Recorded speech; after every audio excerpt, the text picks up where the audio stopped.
Hello student, this is Rajesh sir, right. Today आज मैं जो डिस्कस करने आ रहा हूँ वो है फाइनेंशियल सिस्टम।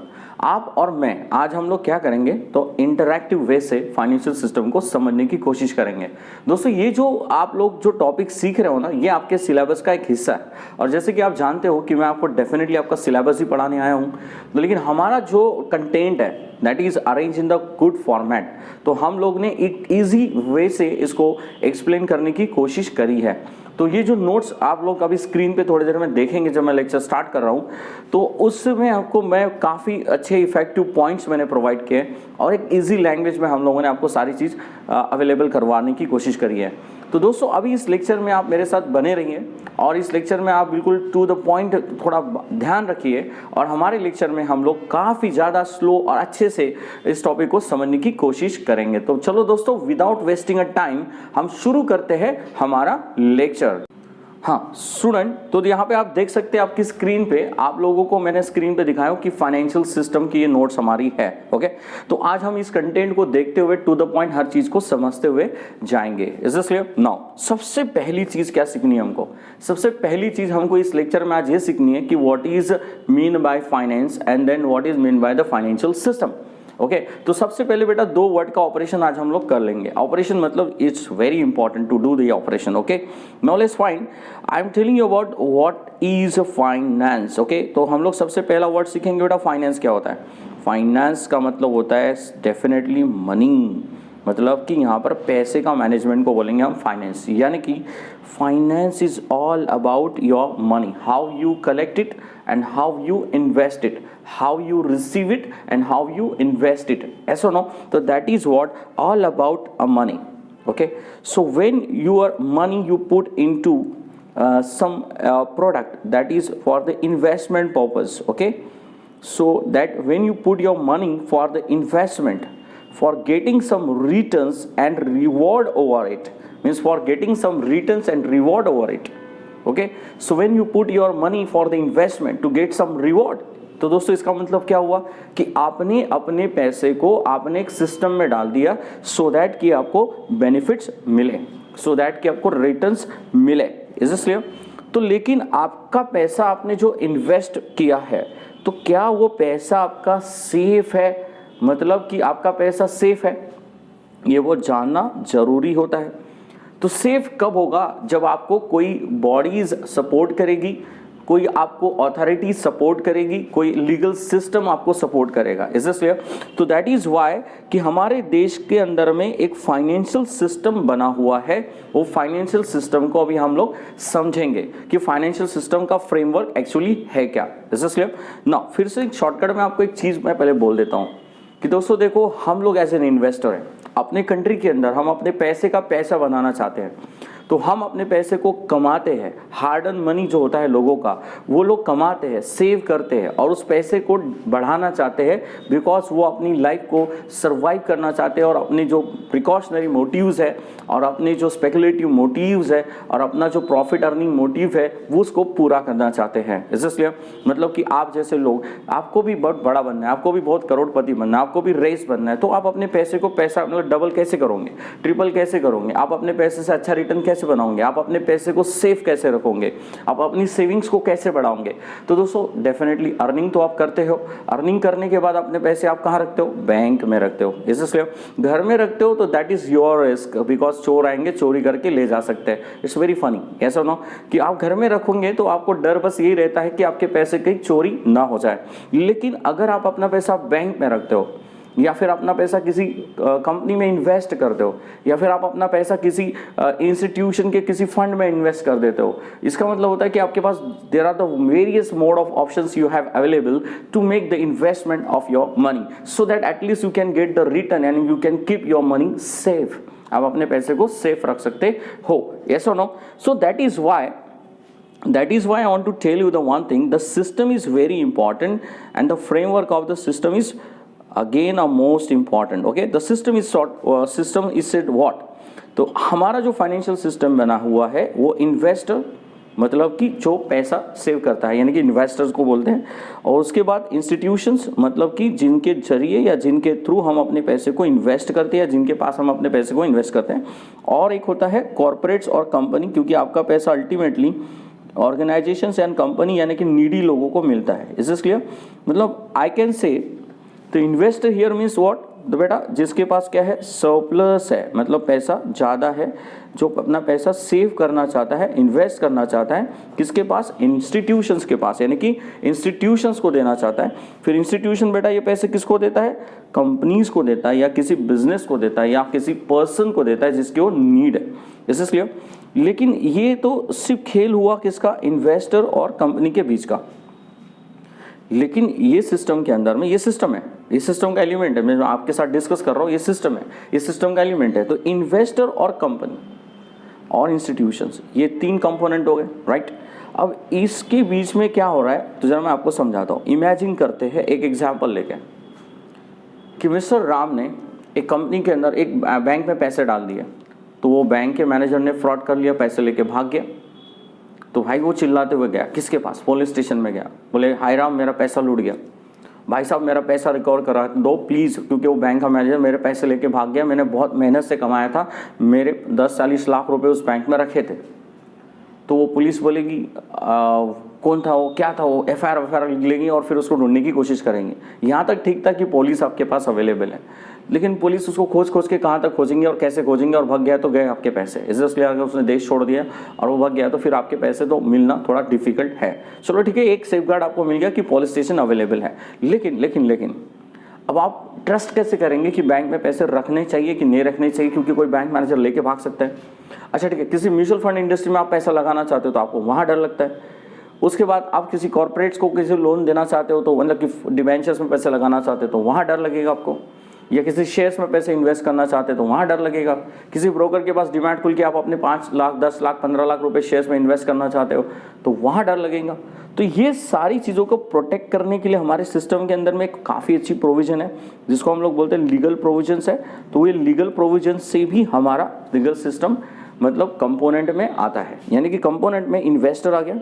सिस्टम के अंदर समझना है तो सिस्टम के प्लेयर्स कौन है, इन्वेस्टर है, इंस्टीट्यूशंस है और उसके बाद कंपनी है। आज तो हम लोग पूरे लेक्चर में ये सब डिस्कस करने वाले हैं कि कौन इन्वेस्टर है, कौन इंस्टीट्यूशंस है और कौन है कंपनीज, इज इट क्लियर, और क्या है हमारा लीगल फ्रेमवर्क। तो दोस्तों ओवरऑल आपका फाइनेंशियल सिस्टम जो है इन कंपोनेंट से घिरा हुआ है, बस यही सिस्टम है आपका फाइनेंशियल, ओके। लेकिन इसके अभी डेप्थ में जाएंगे और हर चीज़ को हम लोग आसानी से और अच्छे से समझने की कोशिश करेंगे। मैं इन्वेस्टर पैसे डाल रहा हूँ और मुझे रिटर्न्स मिल रहे हैं, मैं इन्वेस्टर सिक्योरिटी ढूंढ रहा हूँ और पैसे इन्वेस्ट कर रहा हूँ, मुझे रिटर्न्स मिल रहे हैं, दैट इज़ ओके। बट लेकिन यही स्ट्रक्चर को इन्होंने कंपोनेंट में डिवाइड किया है कि हमारे बीच में कौन, तो इंस्टीट्यूशंस है। फिर इंस्टीट्यूशन किसको लेंड कर रही है, तो कॉर्पोरेट्स एंड ऑर्गेनाइजेशंस को लेंड कर रही है पैसे को, राइट सर। तो फिर अपने को सेफगार्ड कौन कर रहा है, तो गवर्नमेंट की जो अथॉरिटीज बॉडीज है वो हमको सेफगार्ड कर रही है। वो कौन सी है वो लेक्चर में आगे है हमारे कंटेंट में, हम उसके ऊपर डिस्कशन जरूर करेंगे। This is clear now.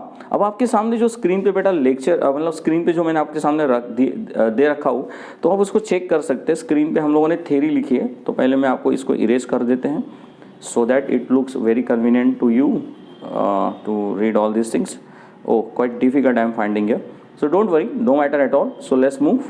Now, let's see and look at the lines which is given on the notes. You can see that, okay? We have some definition, we have some meaning over here. But I am not going line to line. मैं line to line नहीं जाऊँगा, बस कुछ contents जो रहेंगे main topic के वो मैं आपके साथ डिस्कस कर लेता हूँ। ओके बेटा देखो, फाइनेंशियल सिस्टम क्या है, तो it is a set of all financial institution, as I said it is a set of all financial institutions which facilitate the financial transaction. Because of financial institutions you can do the financial transaction. I am saying bank like mutual fund, insurance companies are there, NBFCs are there, you know, and cheat funds are there. Many institutions are available to us with whom we can do the financial transaction. I can invest, I can get the returns, I can save my money, you know, many options are available to us beta, many options we have available to us. Is this clear now? Then you can see this definition, what says in the financial market means you people can do the transaction in the financial market, and where we need a financial institutions to do the financial transaction in the financial market. It brings it fold It's hold the financial markets and the financial institution which support the systems. So that is the financial market is nothing but it is a kind of place and a kind of market where the financial things are dealt, where the financial things we are dealing in. Okay, तो there are many instruments available to us. हमारे पास काफ़ी instruments available होते हैं financial market में deal करने के लिए. Okay तो होपफुली बेटा आपको ये मीनिंग समझ गया होगा फाइनेंशियल सिस्टम एक्चुअली होता क्या है और उसके कंपोनेंट एक्चुअली है क्या. Okay so now moving towards the next thing, the definition we have available here. Okay lecture में बने रहिए और फटाफट चीज़ों को देखते रहिए. मैं आपको पूरा डिटेलिंग में लेके जाने वाला हूँ और बहुत सारे एग्जाम्पल्स हैं अपने पास. Is it clear? Just move on the next. हाँ तो बेटा आपका इंडियन फाइनेंशियल सिस्टम देखो स्क्रीन के ऊपर में, फटाफट पढ़ लेते हैं इसको भी क्योंकि मैंने डिस्क्राइब कर चुका हूँ इंडियन फाइनेंशियल सिस्टम एग्जैक्टली क्या होता है. Is it clear? लेकिन और समझेंगे हम लोग क्योंकि इसके अंदर में और बहुत सारे इंग्रेडिएंट्स हैं डिस्कस करने के लिए. तो सिर्फ ओवरव्यू मैंने आपको दिया. Indian financial system is complex, well interested set of a subsystem. Look at this word, the well defined word is here, the subsystem they said. Why they said the subsystem? I will tell you. Because the main system is there and then it is divided in the subsystem. Okay? So nothing but institution के पीछे institutions होती है, authority के पीछे authority होती है. तो this is why the sub system we say, because इस सिस्टम से बाकी चीज़ें इकोनॉमी की भी जुड़ी है. फाइनेंशियल सिस्टम से कहीं ना कहीं इकोनॉमी इनडायरेक्टली कनेक्टेड है. तो this is why we can also call it sub system. Is this clear? Now let's find. Okay उसके बाद बेटा जैसे उदाहरण दे दूं, उदाहरण दे देते हैं हम लोग. ठीक है एक उदाहरण ले लेते हैं, एक एग्जाम्पल ले लेते हैं. मान के चलो बेटा आरबीआई अगर कुछ करती है तो इसका इफेक्ट बैंक पे पड़ता. Am I right or wrong? Okay. ROC अगर उधर कुछ कंपनीज एक्ट में प्रोविजंस ना ले, नहीं प्रोविजंस, ROC का फाइनेंशियल मार्केट से कनेक्टिविटी है ही नहीं, डायरेक्ट इनडायरेक्ट कनेक्टिविटी है. तो रजिस्ट्रार ऑफ कंपनी अगर कोई अपग्रेड कर ले रूल को तो डेफिनेटली उसका इम्पैक्ट फाइनेंशियल सिस्टम पे आ सकता है. शेयर के इशू से रिलेटेड हो सकता है, डिवेंचर के इशू से रिलेटेड हो सकता है, यानी अल्टीमेटली इन्वेस्टर से कनेक्टेड हो सकता है. तो यू कैन अंडरस्टैंड कि your main system is divided into subsystems, right sir? So they are indirectly and directly impacts over your main system. So that is why there are so many subsystems we have available. Okay. तो it is having a component of institution. क्या क्या होता है बेटा इसमें? Institution होता है, इसका मार्केट होता है. मार्केट मतलब अब इंस्टीट्यूशन है तो प्रोडक्ट बेस्ड है. क्या प्रोडक्ट बेस्ड है सर? मार्केट किसका होता है? प्रोडक्ट का होता है. सब्जी के मार्केट में सब्जी एक प्रोडक्ट होती है. उसके बाद कपड़े के मार्केट में कपड़ा बेटा एक प्रोडक्ट होता है. ग्रोसरी मार्केट में ग्रोसरी एक प्रोडक्ट होता है. तो फाइनेंशियल मार्केट में क्या प्रोडक्ट होता है? तो मार्केट है. मार्केट है तो प्रोडक्ट भी होगा. तो मार्केट है तो प्रोडक्ट क्या होता है बेटा? इंस्ट्रूमेंट्स होते हैं जैसे कि share, bond, debentures. Okay definitely some of you might not be knowing about the bond, debentures and share, but I will make you clear because that is the part of the syllabus. Don't worry about it. Okay तो बेटा क्या है कि ये instruments है, जितनी भी schemes है, सेविंग अकाउंट है, करंट अकाउंट है, रिकरिंग डिपॉजिट अकाउंट है, एफडी है, पीपीएफ है, यू नो एनएससी सर्टिफिकेट्स है, केवीपी है. There are the many certificates we have available for making investment. So these are the product in which we are investing. We are looking at and we are finding as an option to make an investment of our amount. Is this clear? This is why बेटा कि instruments अपने पास, instrument इसको बोलते हैं, मैंने जो नाम लिया भी इंस्ट्रूमेंट थे. सर्विसेज मतलब क्या? सर्विसेज कौन देता है आपको? कौन ये सब चीज़ें प्रोवाइड करती है आपको? Insurance company, bank, mutual fund, you know these are the institutions sir, RBI even. So these peoples are providing you the instrument to make your investments, you know, which facilitates, you can see this, which facilitates transfer, means you can easily transfer your money, allocate your fund efficiently. Allocate means what? Suppose I have the 10 lakh rupees, so I will make the allocation of it. 2 lakh share में डाल दे बेटा, उसके बाद 1 lakh mutual fund में डाल दे बेटा, 1 lakh saving account में रखते बेटा और 5 लाख एफडी में डाल देते बेटा. Kind of a division and allocation I will do about my fund because it is made available to me by these financial system, these items of financial system. Is this clear? So this is why financial system is providing you what? Efficiency as well effectiveness for making the allocation of your fund, so that you can diversify your fund, so that you can get higher return of your fund, so that you can find safety of your fund. This is what the financial system stands here. Okay, so now system helps to mobilize the surplus. Look at this one, surplus. I made you clear already. This is, you can see the word I have expressed here, that is the surplus. The investor means the person who having money in pocket, who having figure in pocket, who having a lot of saving. that is means he is having a surpluses. So when he is having a surplus in his hand, so of course what he will do, he will try to make his investment of his surplus into the financial system by buying the many products, by making investment into different products. Okay, so this is why the word is given. So mobilize the surpluses which is available with the investors and utilizing in the productive manner. The word is missing here, that is the R is spelling is mistake. So productive manner means simple I can say that the surplus get converted into the effective productivity, means this surplus to be effectively utilized, because this person, that is the investor, is not going to make investor is having surplus fund, he don't have any use of that fund. That's why what he is doing is going to the financial system and making his investment. वो अपने पैसे को invest कर रहा है, and that money goes transferred to the corporates, and that corporate is utilizing that fund for making the investment into projects. Because अरे corporate कंपनियां क्या करती है, उस पैसे का इस्तेमाल करके क्या करेगी बेटा, प्रोडक्शन करेगी, प्रोडक्ट बनाएगी, उसको एक्सपोर्ट करेगी या सेल करेगी और प्रॉफिट बनाएंगी और एम्प्लॉयमेंट को बढ़ाएगी, लोगों को सैलरी बांटेगी, वेजेस बढ़ेगी. मतलब कि जो आइडल पड़ा हुआ फंड था वो यूटिलाइज हो रहा है, जो आइडल पड़ा हुआ फंड था वो यूटिलाइज हुआ, किसी के पास सरप्लस पड़ा था वो यूटिलाइज हो रहा है. बोले कैसे sir, because of financial system, क्योंकि फाइनेंशियल सिस्टम ही एक लिंक प्रोवाइड कर रहा है कि उस पैसे को राइट प्लेस पे जाने दो.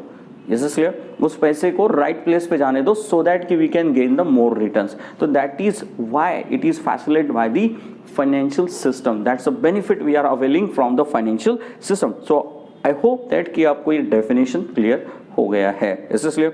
नाउ स्टूडेंट्स, अब आते हैं नेक्स्ट कंटेंट की ओर. क्या नेक्स्ट कंटेंट हमारे पास फाइनेंशियल सिस्टम के लिए अवेलेबल है? This is a blank page I have given for working. Now here you can see, if you are going to see that functions, so here we have lot of points. What are the functions of financial system? When I talk about the system, so this is about the financial system. This is your FS, the functions of financial system. What your financial system do? What your system that is constructed by the component of investor, institutions and corporates. बेटा ये है आपका component system. अब ये लोग है, ये elements है, ये आपके फाइनेंशियल सिस्टम के पार्ट्स है जिसके थ्रू आपका फाइनेंशियल सिस्टम चलेगा. तो अब आपका फाइनेंशियल सिस्टम इन सब लोगों को क्या देता है, क्या उसके रोल है, क्या उसके फंक्शंस है, देखते हैं. First one you can see on the screen. बेटा first one is what, the link between saver and investor.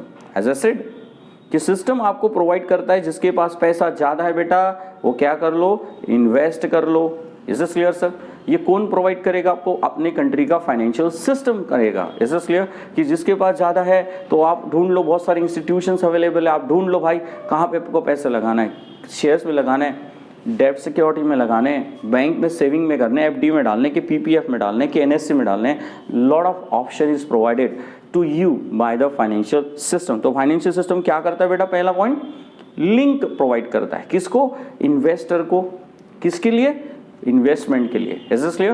That is the first one, function of the financial system.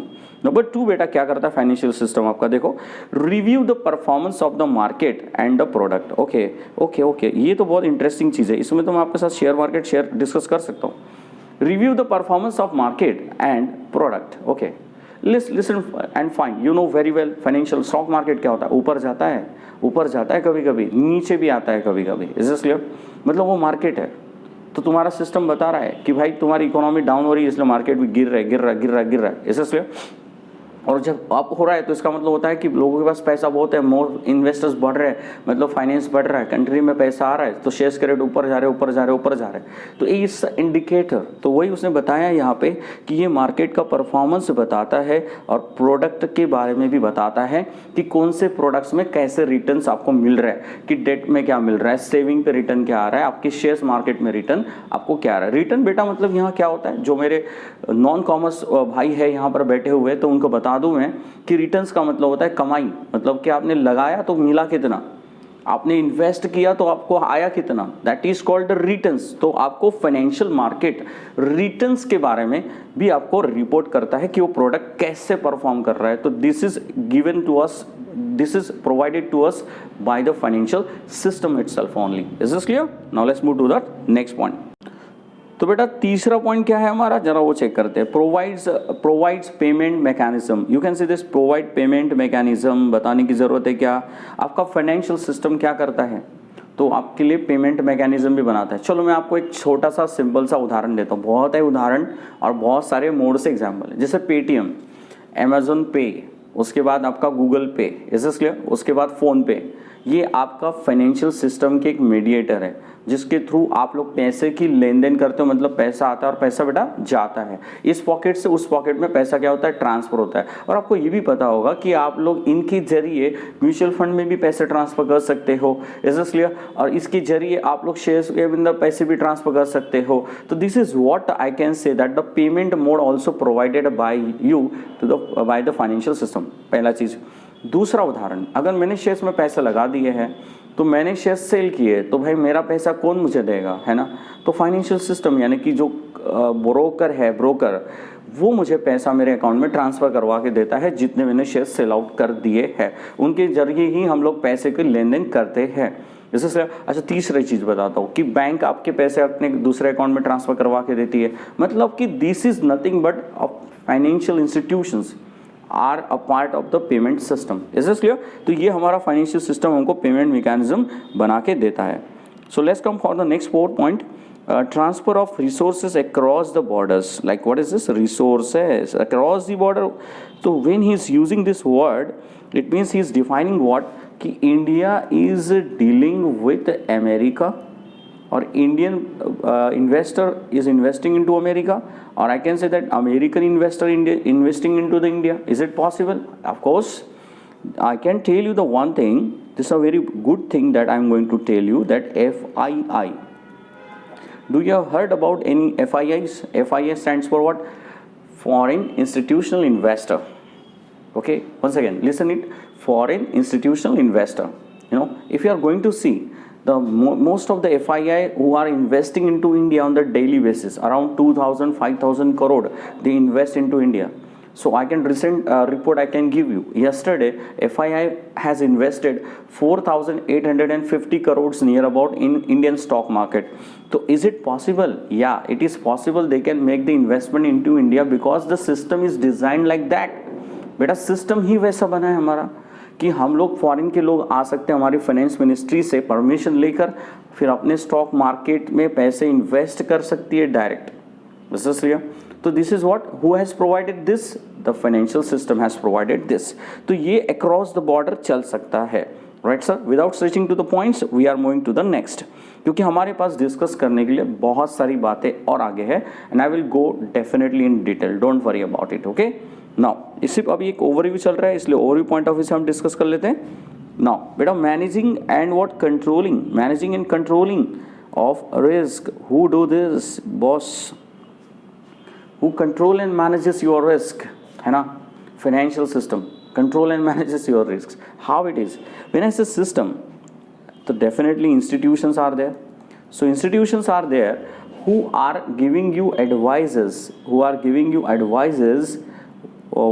while making your investment. Advices means you might have listened this word, mutual fund investments are subject to market risk. Please read offer document carefully before investing. Okay, one thing.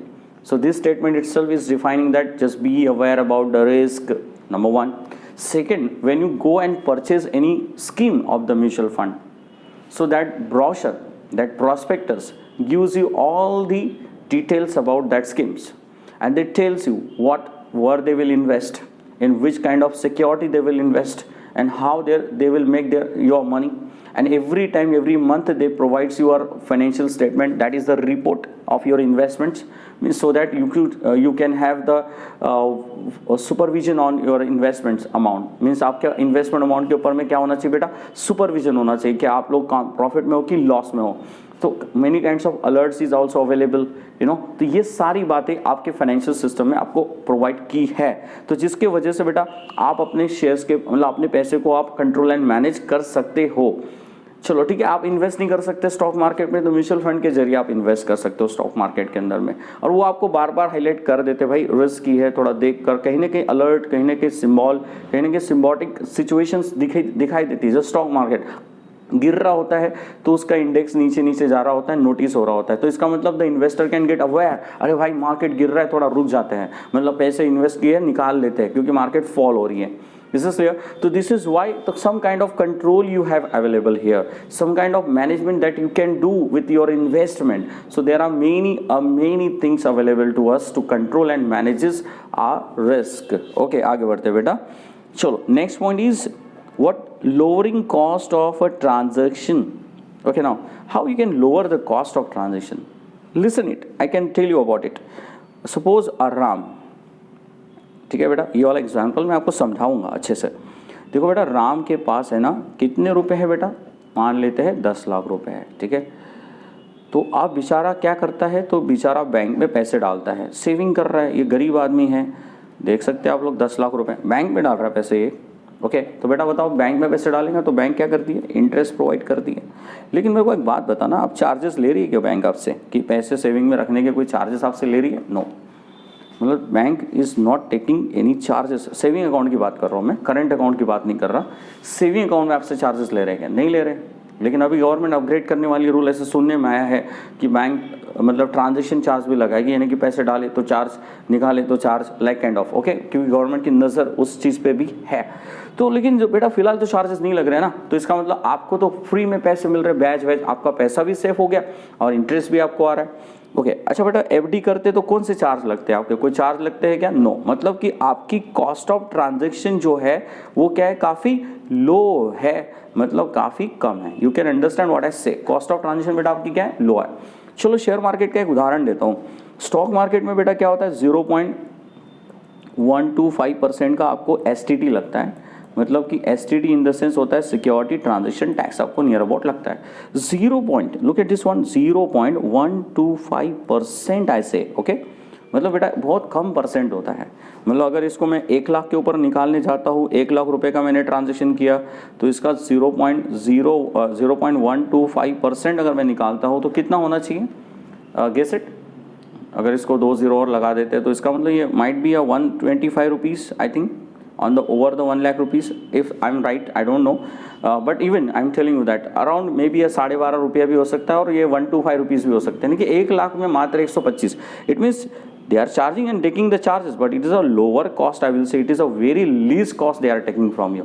Is this clear? So there are many मतलब the system has arranged the thing in this way that investor will get lower amount of charges. Okay, another example about the mutual fund I want to tell you about. मैंने बोला ना आपके पास, हमारे पास बहुत examples है बेटा, just hold it on and just watch on the lecture, continue watch it continuously, then you will see बेटा, आपको मैं बताऊंगा कि हम लोग क्या क्या और सीख सकते हैं and what kind of knowledge we can get it. Okay, now बेटा म्यूचुअल फंड का आपको बताता हूँ, एक एग्जिट लोड होता है। मतलब क्या होता है कि अगर आप अपने पैसे लगाते हैं तो आप अपने पैसे लगाते हैं तो बेटा यू कैन एग्जिट, मतलब एग्जिट यानी कि पैसे जब निकालते हैं तब एग्जिट लोड लग सकता है, और जब आप इन्वेस्ट करते हैं तो बेटा एंट्री लोड लगता है।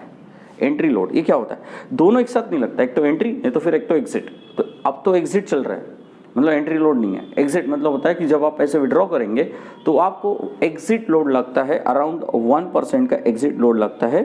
तो ये आपके लिए मतलब इन्वेस्टमेंट के हिसाब से थोड़ा नॉमिनल हो जाता है, तो ये एग्जिट लोड है। Is this clear now? तो मतलब ज़्यादा चार्ज नहीं लगते, तो low transaction cost charge by your financial system. हम लोग अभी यही देख रहे थे ना, अपना फाइनेंशियल सिस्टम क्या कर रहा है अपने लिए, है ना, हम ये सीख रहे थे। तो चलो आगे बढ़े। हाँ, ये वाला सिस्टम था। तो देखो बेटा आगे नोट्स ध्यान रखिए। चलो अभी हमारे पास 2 पॉइंट बचे, छोटे फटाफट देख लेते हैं। लोअरिंग कॉस्ट, और एक ही पॉइंट बचा है। प्रोवाइड इन्फॉर्मेशन, फाइनेंशियल मार्केट तो आपको भाई जानकारी तो देता ही देता है। कैसे? बहुत मैगजीन है, न्यूज़ है, रिपोर्ट्स है, और उसके बाद गूगल है, उसके बाद कंपनी की बैलेंस शीट है। तो these are kind of reports made you available by the financial system every time. Bank की रिपोर्ट प्रोवाइड करेंगे, आरबीआई की करेगी, म्यूचुअल फंड की रिपोर्ट प्रोवाइड करेगा, कॉर्पोरेट की रिपोर्ट क्रिएट करेगी। That means you have the lot of information available with you. तो दोस्तों ये था हमारा फंक्शंस ऑफ फाइनेंशियल मार्केट। अब आते हैं नेक्स्ट कंटेंट के ऊपर। हाँ, तो दोस्तों आज हम लोगों ने देखे हैं फीचर्स। इस लेक्चर में हम लोगों ने बेटा क्या पढ़े हैं? फीचर्स और फाइनेंशियल सिस्टम को समझने की कोशिश करी है। उम्मीद कर रहा हूँ कि आप लोगों को ये आज का वीडियो जो है समझ गया होगा। होपफुली मैंने बहुत कोशिश करी है कि आपको एक शॉर्ट एंड सिंपल लैंग्वेज में आपको फाइनेंशियल सिस्टम समझाने की कोशिश कर रहा हूँ, मतलब की है। तो अगर ये चाहे तो हम लोग डिटेल में बहुत जा सकते हैं, लेकिन दोस्तों after all this is a video lecture, so I will go in the detail, don't worry about it, but depend on the topic. The next topic will see and in that one will go in the detail. तो hopefully अगर आपको समझ गया है तो definitely put the comment there, और comment में लिखिए कि आपको लेक्चर कैसे लगा है और आपको इसमें क्या और अपडेट्स चाहिए होंगे। Is this clear? So thank you here from the Rajesh sir. Now let's come for the next lecture.